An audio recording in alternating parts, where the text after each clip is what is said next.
اعوذ باللہ من الشیطان الرجیم بسم اللہ الرحمن الرحیم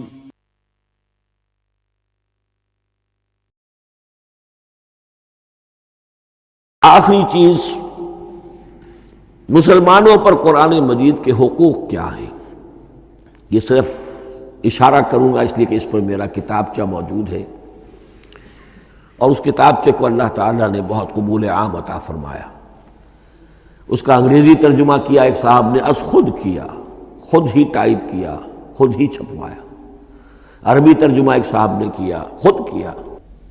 فارسی ترجمہ ایک صاحب نے کیا، خود کیا، بغیر کسی معاوضے کے۔ ملیشیا میں وہ چھپ چکا ہے، لاکھوں کی تعداد میں عام ہو چکا ہے۔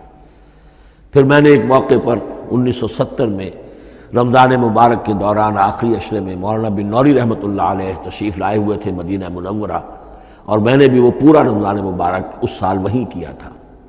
میں نے ان کو دیا تھا کہ آپ دیکھیے اس میں کوئی غلطی ہو تو مجھے بتا دیجئے، میں اسے بڑے پیمانے پر شائع کرنا چاہتا ہوں۔ انہوں نے حالت اعتکاف میں مسجد نبوی میں پڑھا ہے، صرف ایک جگہ ایک جملے میں انہوں نے اصلاح تجویز کی، وہ میں نے کر دی۔ اس اعتبار سے اب یہ کتابچہ جو ہے مصدقہ ہے مولانا محمد یوسف بن نوری رحمۃ اللہ علیہ کا۔ اس میں اللہ تعالیٰ نے جو بات مجھ سے کہلوا دی تھی، تقریباً 30 سال پہلے کی بات ہے، ہر مسلمان پر قرآن مجید کے 5 حقوق حسب استعداد و توفیق عائد ہوتے ہیں۔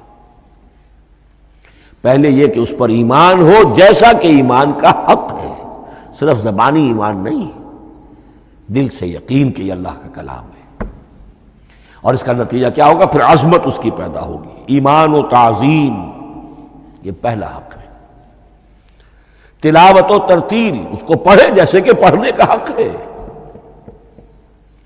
پھر سمجھے جیسے کہ سمجھنے کا حق ہے، تذکر و تدبر، پھر عمل کرے، انفرادی طور پر بھی اجتماعی طور پر بھی۔ انفرادی طور پر جو آپ کی زندگی کے معاملات ہیں وہ آپ قرآن کے مطابق طے کریں، قومی سطح پر حکومت اور ریاست اور قانون اور سیاست، اس کے سارے تقاضے قرآن کے مطابق پورے ہوں، اور آخری یہ کہ اس قرآن کو پہنچائیں اور عام کریں، جس کے لیے حضور نے اس حد تک اس میں عمومیت کر دی ہے کہ بلغوا انی ولو آیۃ، پہنچاؤ میری جانب سے خواہ ایک ہی آیت پہنچاؤ، میرا کوئی امتی اس سعادت سے بالکل محروم نہ رہ جائے۔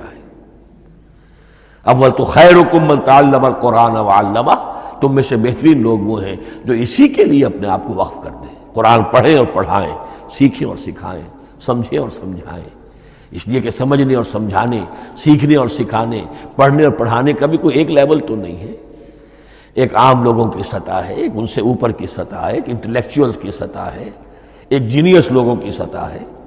ان تمام سطحوں پر قرآن کو سمجھانے کے لیے، پہنچانے کے لیے خود بھی تو اوپر اٹھنا پڑے گا، خود اسے سیکھنا پڑے گا، خود اس کی گہرائی میں غوطہ زنی کرنی پڑے گی، اور یہ ایک لائف لانگ پروسیس ہے۔ یہ کوئی پارٹ ٹائم جاب نہیں ہے، یہ کوئی صرف پیس ٹائم نہیں ہے، یہ کوئی ہابی نہیں ہے۔ ہمہ وقت ہمہ تن، خیرکم من تعلم القرآن وعلمہ۔ اب آخری بات بتا رہا ہوں، اور وہ یہ ہے کہ قرآن مجید وحی باللفظ ہے، صرف وحی بالمعنی نہیں ہے۔ یہ بحث اصل میں کیونکہ ہمارے پڑھے لکھے طبقے میں کچھ زیادہ ہو جاتی ہے، خاص طور پر جو مشنری اسکولوں وغیرہ میں پڑھے ہوں، اور عیسائیت اور اس کے عقائد اور اس کے فلسفے کی کوئی تھوڑی بہت ان کو کوئی چھوت لگ گئی ہو۔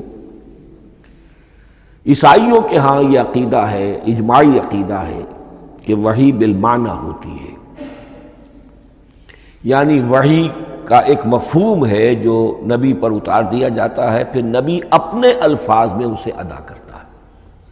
لفظ اللہ کے نہیں ہوتے، لفظ نبی کے ہوتے ہیں، مفہوم اللہ کا ہوتا ہے۔ ان کے لیے مجبوری یہ ہو چکی ہے جس کی وجہ سے انہیں یہ عقیدہ اپنانا پڑا کہ کوئی ایک انجیل ہے ہی نہیں۔ 104 انجیلوں میں سے وہ انہوں نے 4 سلیکٹ کی تھی، کینونیکل گاسپلز، باقی جو ہے وہ اب وہ ان کو مستند نہیں مانتے، اپوکریفل کہتے ہیں۔ اور میں نے ایک مرتبہ ایک پادری صاحب سے، مسٹر وائٹ ہوتے تھے منٹگمری میں نے ان سے پوچھا which one of them is Bible, یہ متی اور یہ لیوک اور مارکس اور جان، ان میں سے کون سی بائبل کون سی ہے؟ تو اس نے جواب دیا none of them is Bible.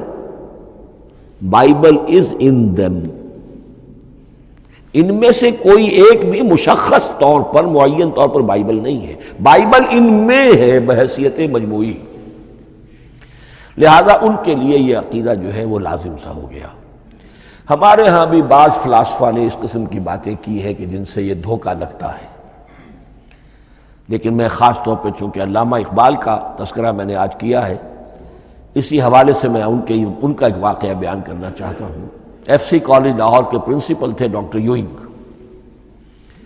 ایک دعوت تھی، اس میں علامہ بھی تھے، وہ بھی تھے۔ تو ڈاکٹر یوئنگ نے کہا، وہ بڑا فلسفی تھا، کہ ڈاکٹر اقبال ہم نے سنا ہے کہ آپ بھی وحی باللفظ کے قائل ہیں، آپ جیسا پڑھا لکھا شخص، عالم دانا۔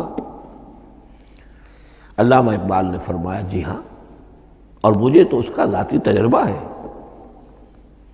مجھ پر تو جو شعر نازل ہوتے ہیں وہ الفاظ میں ڈھلے ہوئے ہوتے ہیں، میں ان میں تبدیلی کرنا چاہوں تو نہیں کر سکتا۔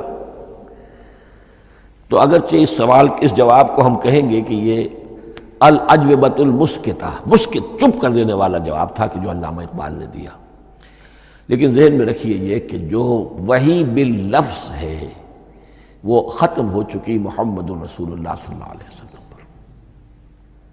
وحی رسالت وحی باللفظ ہے، وہ ختم ہو چکی۔ البتہ الہام، کشف، رویا، القاء، یہ وحی بالمعنی ہے، یہ کوئی ایک شے ہے جو دل میں ڈال دی جاتی ہے۔ اس کے دروازے آج بھی کھلے ہوئے ہیں، اور یہ جان لیجئے قرآن مجید کی حقانیت کا جو اصل ثبوت ہے وہ یہ ہے کہ آپ اسے اپنے باطن کے اندر محسوس کریں۔ یہ جو باطنی تجربہ علامہ اقبال نے کہا ہے کہ انسان اپنے باطن میں محسوس کرے کہ ہاں یہ بات ہے، ٹھیک ہے۔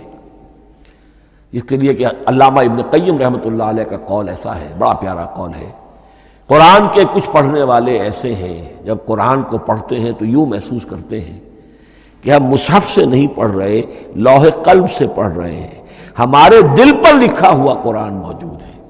یعنی ہماری فطرت، ہمارے اندر کی کوئی حقیقت ہے جو سرٹیفائی کر رہی ہے، توثیق کر رہی ہے، اٹیسٹ کر رہی ہے کہ ہاں یہ ٹھیک ہے۔ اور اس کی وجہ کیا ہے؟ ہماری روح اور اس قرآن کا منبع وہ ایک ہی ہے، وہ ذات باری تعالیٰ ہے، یہ کلام اللہ ہے، اور ہماری روح امر اللہ۔ یسألونک عن الروح قل الروح من امر ربی وما اوتیتم من العلم الا قلیلا۔